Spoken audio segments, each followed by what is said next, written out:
Hey, what's going on, everybody? Welcome back to ChatGPT Chapter 2 live demo here.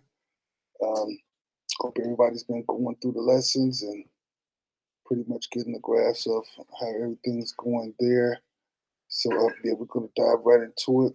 I'm going to share my screen here. Uh,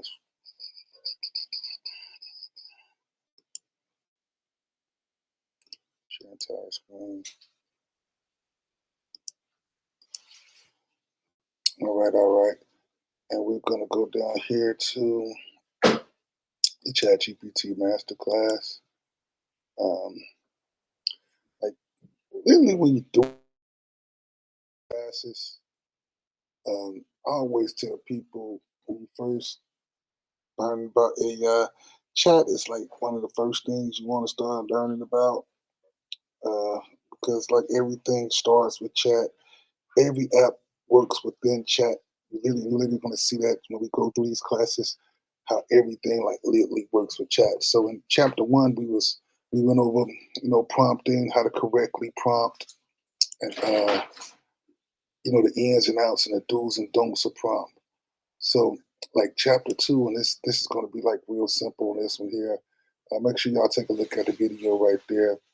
We're just going to go over the core principles of ChatGPT, and in this lesson overview, this lesson introduces the Clarity Flame framework. It's step-by-step method for building strong prompts.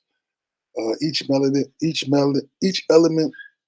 of the acronym helps you craft instructions that give AI models the context and constraints they need to deliver reliable on target outputs. I'm sorry.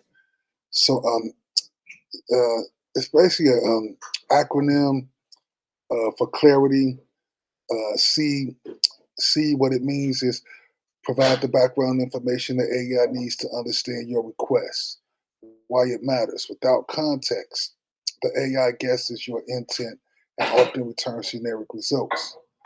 So, example, instead of write a press release, say write a 400-word press release announcing the launch of a luxury limousine service in Chicago targeted at corporate event planners. So, C is for context.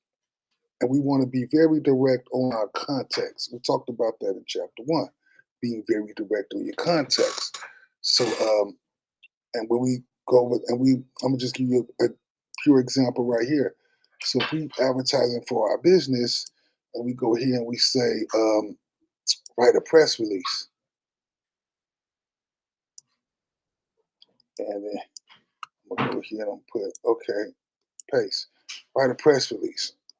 So now we're not being so direct with ChatGPT to tell them what type of press release it's going to write. So what this is doing is by chat not having no information, it's writing just writing a press release of the last information I gave them, which was something about YouTube. And it's what is the press release about? For example, a product launch YouTube. So it's really asking me like what you want me to write this press release about.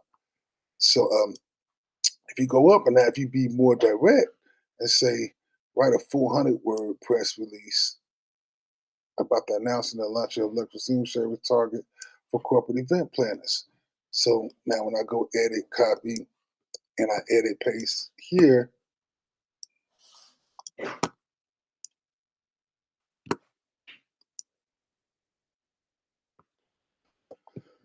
now we get a more intel direct of the prompt that we just used. And it's basically just giving me write a 400-word press release announcing the launch of a luxury limousine service in Chicago, targeted at event planners. So it gives me my audience. It's telling me how many words we want in this press release. It's telling me who I want to write the press release for. So that is basically detailing it down to the fullest right there. So C is for context. Uh, and as you can see, quick tip, add relevant data, goals, and audience details up front, which we just did that. Goals, 400 WordPress, uh, data, launch a limousine service, audience, target at corporate event planners. Simple.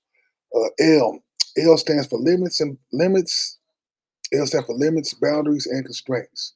What it means: set clear boundaries around the length, time, or scope. Why it matters: constraints focus the AI and prevent information overload. Example: summarize the attached report in 200 words or fewer using bulletin points. Quick tip: specify word count, style, and number of ideas. So we basically just did that when we went to write a 400-word press release. So when we say write a 400 per press release, we set the limits and we set the boundaries right there for writing that 400 per page press release. And then when it says specify word count, that's the word count, style or number of ideas. Style, as we did in you did that in chapter 1, when I say write in the style, make it humorous, write in the style of Cat Williams. Like understand, you could write your anything with AI in any style or any tone you want to. So if you want to make some humorous, which I said make this email humorous in chapter 1, and I said make it in the style of Cat Williams or make it in the style of Kevin Hart.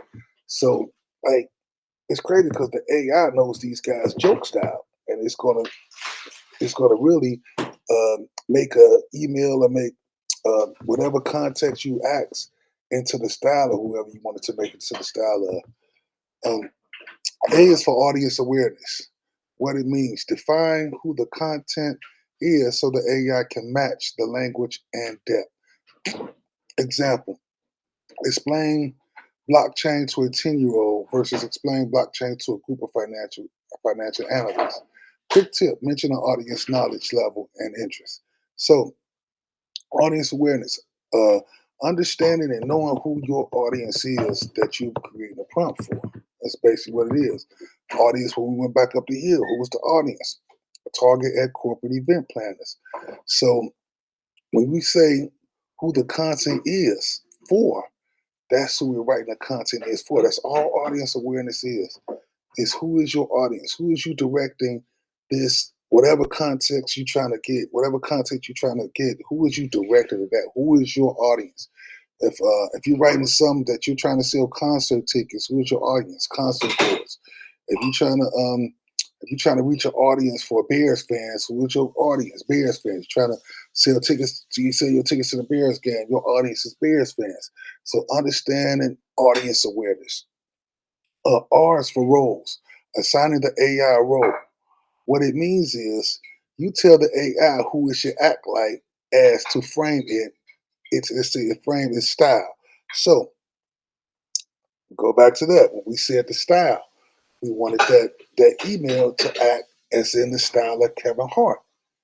So act as a professional wedding planner and create a checklist for luxury Chicago wedding. So I'm gonna go here and we're gonna do this example.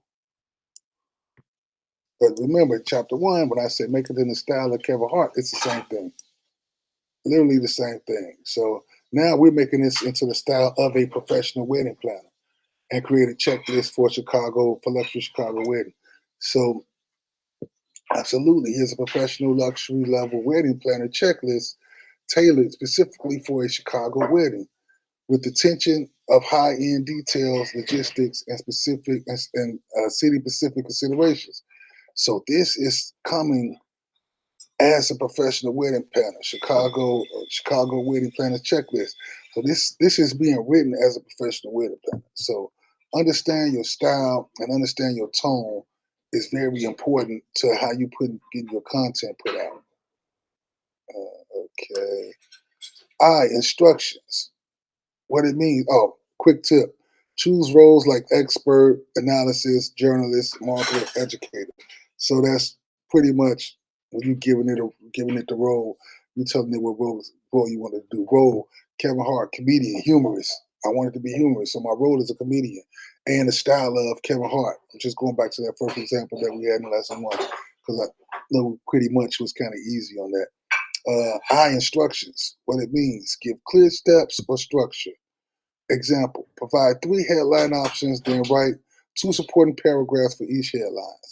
Quick tip, break complex tasks into number steps. So basically instructions is same thing we went over in lesson 1. You're instructing the AI what to do. Simple point blank. You are instructing AI what to do. So if we instruct it here again, edit, paste,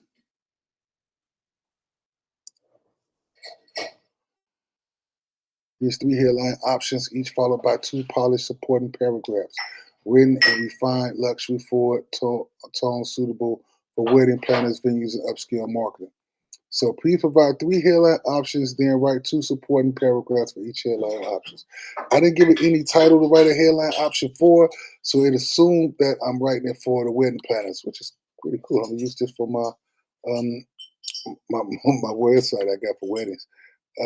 Celebrate, and it gives me the 3 headline options. It gives me the instructions to create those headline options. Um, T is tone and style. We went over this. Direct the voice and mood of the response. Examples: write in a friendly yet professional tone, or use persuasive, high energy voice. Um, Remember, the tone we used in the email was humorous, and then the style we used was the style of Cat Williams. Like, that's basically just what it is when you're going through tone and style. And the last one, Y equals yield. Desired output format. What it means, specify the final format you expect. Example, present the results as a table with 3 columns, date, task, owner. Quick formats like bulletin points, tables, JCs, and ready to publish blog. Okay, here, when you're doing a format, this is when we talk about goals. When it's in the first lesson, we talked about your end goal of what you want to do. So if you're doing some content where you want an end goal, and like we would do an example right here. So the end goal of, when we go back to the wedding planner, and then we got the 3 bulletin points, and then we want to make an end goal is, if we want a JSON code. Um, JSON code is a code that we use to put onto a website. Um, if you want to present the results as a table with 3 columns, with the date, task, and owner, it's however you want to present your results. So you want to present your results as an email, you want to present your results as a Facebook post, you want to present your results as an Instagram post, you want to present your results as a TikTok post, you want to present your results any way you want to present your results is how you just present your results. And like, here's a clean professional table presenting luxury Chicago wedding planner timeline formatted exactly for the 3 columns requested. And then chat just gives it to you just like that. So so yeah, that is the clarity format that we use on that. Here's a worksheet for you all to work on, and the key takeaways. And just remember, just get some practice in when you're working with these prompts. Learn how to prompt correctly. Do your worksheets. Do your activities, and I guarantee you, you're going to get better at doing your prompting. Like and subscribe to the channel. I appreciate you joining me. Thank you, and I'll see you in the next lesson.